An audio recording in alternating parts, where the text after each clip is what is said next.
नमस्कार मित्रांनो, विवेक कुसळकर या युट्यूब चॅनलवरती तुमचं हार्दिक स्वागत आहे। खूप जणांचे मेसेज कमेंट असे आले होते की सर चारित्र्य प्रमाणपत्राविषयी एक व्हिडिओ बनवा आणि त्याच्याविषयी म्हणजे सगळी माहिती सांगा। मी तुम्हाला लाईव्हच्या माध्यमातून पण माहिती सांगितलेली, तरी पण खूप जणांचे असे प्रश्न आहेत की सर चारित्र्य प्रमाणपत्र ज्या दोन प्रतिष्ठित व्यक्तीचे घ्यायचे त्या दोन प्रतिष्ठित व्यक्तीकडे स्टॅम्प नाहीयेत का? जे दोन प्रतिष्ठित व्यक्ती ते आमचे मित्र आहेत, जे दोन प्रतिष्ठित व्यक्ती त्यांना आम्ही ओळखतो पण ते प्रतिष्ठित आहेत हे आम्हाला वाटतं पण लोकांना वाटत नाही। हे तुमचं म्हणणं आहे मित्रांनो, हे लक्षात असू द्या। मी तुम्हाला 1000 वेळा सांगितलेलं आहे, एकच प्रश्न तुम्ही 1000 वेळा विचारत जाऊ नका। आता एक नाही तर खूप जणांनी असे कमेंट केले की सर माझा मित्र आहे, मित्र लक्षात असू द्या, मित्र दोन मित्र आहेत, दोन मित्राचे तुम्ही प्रमाणपत्र घेतलेले आहेत, त्याच्यानंतर तुमच्या ओळखीचे दोन व्यक्ती आहेत, बरोबर? किती? दोन व्यक्ती आहेत तुमच्या ओळखीचे, तर तुम्ही त्या दोघांचे प्रमाणपत्र घेतलेत। पण यांनी काय सांगितलेलं आहे, तुम्हाला जे चारित्र्य प्रमाणपत्र घ्यायचं आहे ते प्रतिष्ठित व्यक्तीकडून घ्यायचं आहे, त्यांचा स्टॅम्प असला पाहिजे। मी नेहमी तुम्हाला सांगतोय की त्या व्यक्तीचा स्टॅम्प असला पाहिजे। हे तुमचे मित्र हे तुम्हाला भले प्रतिष्ठित वाटत असतील, त्यांच्याकडे पद आहे का? कोणतं पद असलं पाहिजे, हे लक्षात असू द्या। काय असलं पाहिजे? त्यांच्याकडे कोणतं तरी पद असलं पाहिजे। सरपंच असले पाहिजे, पोलीस पाटील असले पाहिजे, नगरसेवक, आमदार, कोणतं तरी पद असलं पाहिजे त्यांच्याकडे। आता काही जणांचं अजून असं एक म्हणणं आहे की सर वकिलाचा जर स्टॅम्प घेतला तर चालतो का? हो चालते, ते पण प्रतिष्ठित व्यक्ती। डॉक्टरचा हो, ते पण प्रतिष्ठित व्यक्ती आहेत, बरोबर? पोलीस पाटील हो, ते पण प्रतिष्ठित व्यक्ती आहेत, सरपंच उपसरपंच हे पण प्रतिष्ठित व्यक्ती आहेत। म्हणून लक्षात असू द्या की कोणाचं घ्यायचं आणि कोणाचं चारित्र्य प्रमाणपत्र घ्यायचं नाही हे मेन तुम्ही डोक्यात फिट करून घ्या तुमच्या।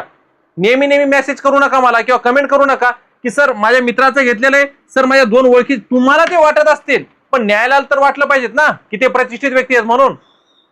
भलेही तुम्हाला मी 1000 वेळा सांगतोय, तुम्हाला असं वाटत असेल की बाबा हे माझे मित्र दोन प्रतिष्ठित व्यक्ती आहेत, बरोबर, हे दोन व्यक्ती मी यांना ओळखतो, हे दोन प्रतिष्ठित, हे तुमच्या नजरेमध्ये प्रतिष्ठित आहेत, मुंबई हायकोर्ट न्यायालयाच्या म्हणजे नजरेमध्ये आहेत का? ते प्रमाणपत्र मी तुमच्या समोर तुम्हाला टेलिग्राम चॅनलवरती पाठवलेलं आहे, बरोबर? टेलिग्राम चॅनलवरती प्रमाणपत्र आहे। तुम्हाला मी अजून एकदा सांगतो प्रमाणपत्र कशा प्रकारे भरायचंय, लक्षात असू द्या, चुका कोणत्याही करू नका।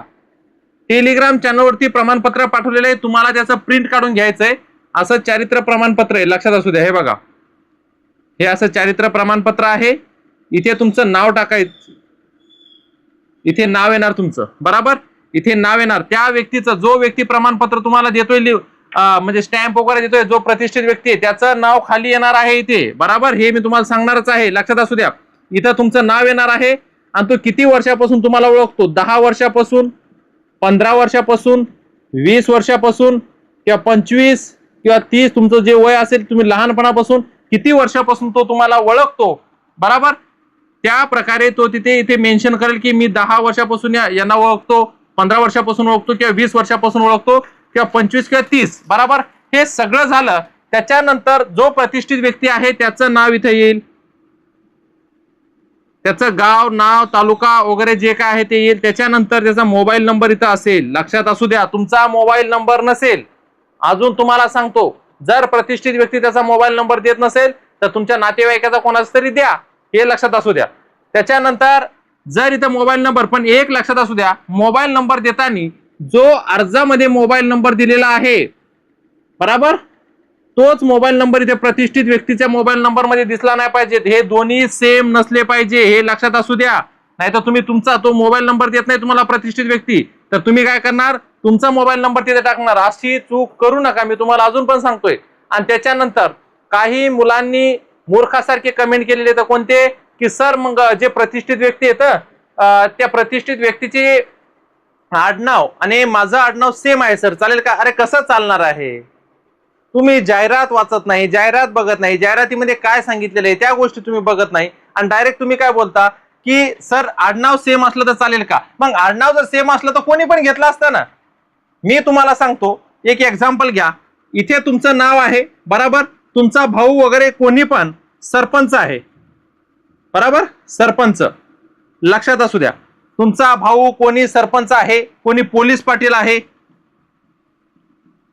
बरोबर, कोणी पोलीस पाटील आहे, पण त्यांचं आडनाव तुमचं आडनाव एकच आहे, मग ते चालणार आहे का? तसं चालणार नाही। जाहिरातीमध्ये ते नमूद पण केलेलं आहे, तुम्ही सगळ्या जाहिराती बघा, 2025 ची बघा, 2024, 23 कोणती पण जाहिराती बघा, कारण चारित्र्य प्रमाणपत्र अशा व्यक्तीकडून तुम्हाला घ्यावं लागतं ज्या व्यक्तीचं आडनाव जे आहे सरनेम ही वेगळं असलं पाहिजे. सगळ्यात महत्वाची गोष्ट मी नेहमी तुम्हाला सांगतो, खूप वेळा असे विद्यार्थी विचारतात आणि ज्यांच्याकडे स्टॅम्प असतो. आता तुमच्या मनात अजून एक प्रश्न असा येईल की सर जे प्रतिष्ठित व्यक्ती आहे त्यांच्याकडे स्टॅम्प नाहीये. मला एक गोष्ट सांगा, तुम्ही पोलीस पाटीलकडे गेले, सरपंचाकडे गेले, नगरसेवकाकडे गेले, आमदाराकडे गेले, कोणाकडे गेले, त्यांच्याकडे स्टॅम्प आहे.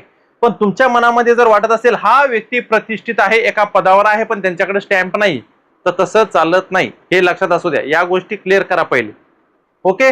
जर तुम्हाला वाटत असेल ना की नाही हा व्यक्ती प्रतिष्ठित आहे पण यांच्याकडे स्टॅम्प नाही, तर तसं चालत नाही. स्टॅम्प तिथे द्यावा लागतो, इथे स्टॅम्प द्यावा लागतो. इकडे लक्षात असू द्या, इथे स्टॅम्प असतो आणि ते मोबाईल नंबर त्या प्रतिष्ठित व्यक्तीची इथे सही असते.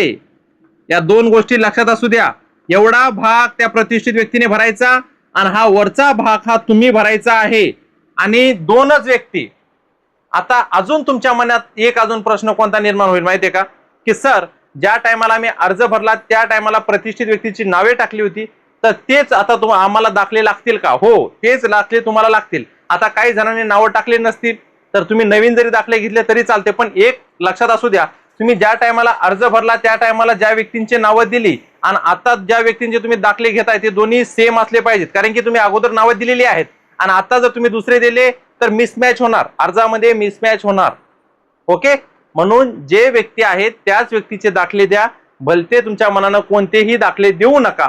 तुम्हाला जर वाटत असेल, तुम्ही जर म्हणत असाल सर मला 25 मार्क आहेत, मला 30 मार्क आहेत, 25 30 असे 25 मार्क आहेत, मला 28 मार्क आहेत, असे तुमच्या मनात प्रश्न असतील आणि या कागदपत्रामुळे जर तुम्हाला बाहेर काढलं तर विचार करा किती मोठी निराशा येईल. हे स्वतःहून तुम्ही एक विचार करा. भलेही माझे शब्द तुम्हाला टोचत असतील, भले तुम्हाला वाईट वाटेल, पण मी जे सांगतो ते खरं सांगतोय. जीव तोडून सांगतोय तुम्हाला की ज्या व्यक्तीचे तुम्ही दाखले घेणार आहेत, जे प्रतिष्ठित व्यक्ती येतं, आपल्या टेलिग्राम चॅनलवरती दाखला टाकलेला आहे. फक्त तुम्हाला काय करायचंय, प्रिंट करायची. काय करायचंय, प्रिंट. फक्त प्रिंट मारायची, दुसरं काहीच नाही. प्रिंट मारायची, 2 दाखले घ्यायचे आणि 2 व्यक्तीचे सही आणि शिक्का आणि पूर्ण नाव आता जस्ट घेतले तरी चालतील. बरोबर. 4 तारखेला घ्या, 5 मेला घ्या, 10 मेला घ्या, पण चाफल्य चाचणीच्या अगोदर घ्या. कारण की लिस्ट लागेल. आता लिस्ट कधी लागणार, काय लागणार त्याच्याविषयी मी अगोदर पण माहिती दिलेली आहे. आणि दुसरी गोष्ट त्याच्याविषयी पण म्हणजे व्हिडिओ अपलोड होणारच आहे आपल्या चॅनलवरती. आणि सर्वात महत्वाची चाफल्य चाचणीविषयी माहिती सांगितलेली आहे. लिपिकची जी स्किल टेस्ट होते त्याच्याविषयी पूर्ण डिटेल व्हिडिओ आपल्या चॅनलवरती उद्या सकाळी अपलोड होईल. पण शिपाईचा जो व्हिडिओ आहे तो ऑलरेडी आपल्या चॅनलवरती अपलोड केलेला आहे. तुम्ही व्हिडिओ नीट बघा. सगळ्या गोष्टी मी क्लिअर केलेल्या आहेत. खूप जणांचे प्रश्न होते सर चाफल्य चाचणीविषयी बोला, म्हणून मी सगळ्यांना चाफल्य चाचणीविषयी बोललेलो आहे. आपलं हे चॅनल नवीन असलं तरी पण तुमचा सपोर्ट फार आवश्यक आहे मित्रांनो. कारण की आपलं ऍप नाही ना, अकॅडमी नाहीये आणि जास्तीत जास्त आपल्या चॅनलवर सगळे लाईव्ह क्लासेस हे मोफत होतात. म्हणून सगळ्या ताईंना, सगळ्या भावांना विनंती आहे, चॅनलला प्लीज सगळ्यांनी सबस्क्राईब करा, व्हिडिओला लाईक करा आणि चॅनलची लिंक जास्तीत जास्त तुमच्या मित्र मैत्रिणींपर्यंत सगळ्यांपर्यंत नक्कीच शेअर करा. थँक्यू.